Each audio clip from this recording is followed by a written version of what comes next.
Assalamualaikum warahmatullahi wabarakatuh. Kembali lagi bersama Bu Resti dalam pembelajaran PJOK kelas 4, pelajaran 9, jenis-jenis cedera dan cara penanggulangannya.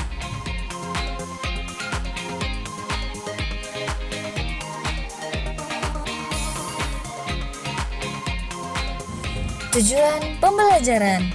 Di tujuan pembelajaran kita kali ini, 1. Peserta didik dapat menjelaskan jenis cedera dan penanggulangannya secara sederhana saat melakukan aktivitas fisik dalam kehidupan sehari-hari. 2. Peserta didik dapat mempraktekkan cara penanggulangannya secara sederhana saat melakukan aktivitas fisik dalam kehidupan sehari-hari. Nah, berikut ini adalah peta konsep pembelajaran kita kali ini. Jenis-jenis cedera, penanggulangan cedera secara sederhana, selanjutnya memaparkan dan mempraktikkan cara penanggulangan cedera secara sederhana. Bisa anak-anak ibu perhatikan peta konsep berikut ini.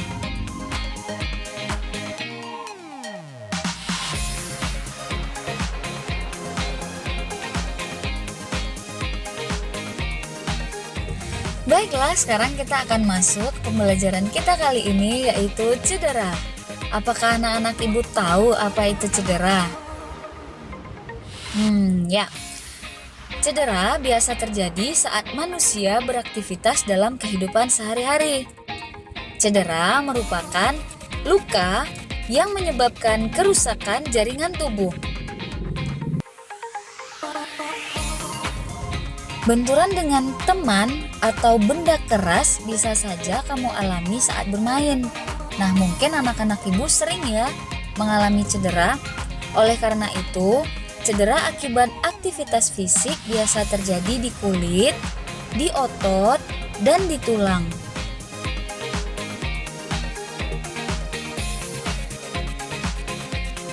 Nah, sekarang kita masuk jenis-jenis cedera. Menurut tingkat kerusakannya, cedera dapat dibagi menjadi dua macam. Apakah anak-anak ibu tahu? Ya, yang pertama cedera ringan dan yang kedua cedera berat.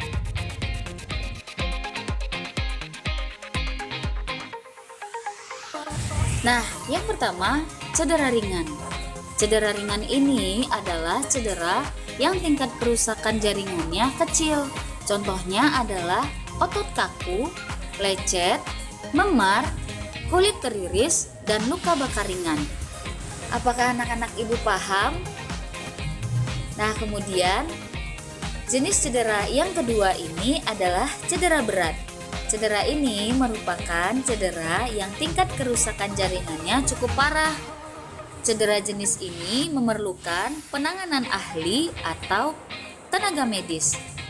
Contoh cedera yang tergolong berat adalah otot robek dan yang kedua patah tulang.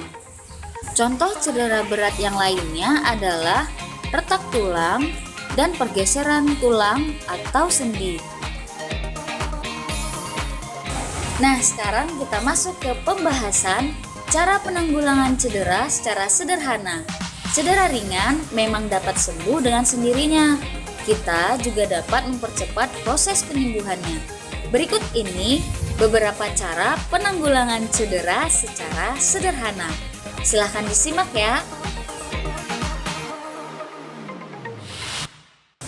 1. Penanggulangan cedera memar. Terjatuh atau terkena benturan dapat menyebabkan luka memar. Akibatnya berubah warna kulit dan bengkak. Cara mengobati cedera memar adalah sebagai berikut. A. Segera kompres memar dengan air dingin atau es. Tindakan ini untuk mengurangi pendarahan dan pembengkakan. Selanjutnya, setelah 24 jam, gunakan kompres air hangat. Kompres ini dapat memperlancar peredaran darah pada area memar. Nah, setelah yang kedua, segera bawa ke dokter atau rumah sakit jika bengkak bertambah parah. Ada kemungkinan terjadi patah tulang. 2. Penanggulangan luka lecet. Silakan perhatikan gambar di bawah ini. Luka lecet ditandai dengan terkelupasnya kulit. Cara mengobatinya adalah sebagai berikut. A. Bersihkan luka dari benda penyebab luka seperti serpihan pasir, batu, atau debu dengan air mengalir. B. Keringkan kulit yang terluka dengan lap yang lembut. C. Teteskan obat luka atau obat antiseptik pada luka. D. Tutuplah luka dengan plester atau kasa agar tidak terkena debu. Kemudian ganti plester setiap hari atau ganti jika plester basah atau kotor.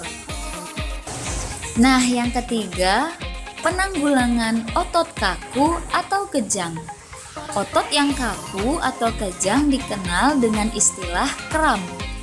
Biasanya, otot menjadi kaku karena kelelahan. Otot kaku juga dapat terjadi karena aliran darah ke otot terhambat dan kurangnya pemanasan sebelum olahraga. Nah, cara menanggulanginya adalah sebagai berikut. A. Lepaskan sepatu atau sandal jika menggunakannya. B. Angkat tungkai lurus sejajar lutut. Tahan jari-jari ke atas untuk meregangkan otot. C. Kompres dengan air hangat untuk menghilangkan nyeri. Perhatikan gambar di bawah ini.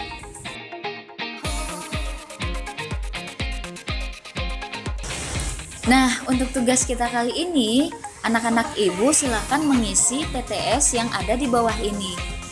Ada 6 soal, 3 mendatar dan 3 menurun. Tetap jaga kesehatan ya. Jangan lupa untuk selalu mencuci tangan, memakai masker, dan menjauhi kerumunan. Terima kasih. Assalamualaikum warahmatullahi wabarakatuh.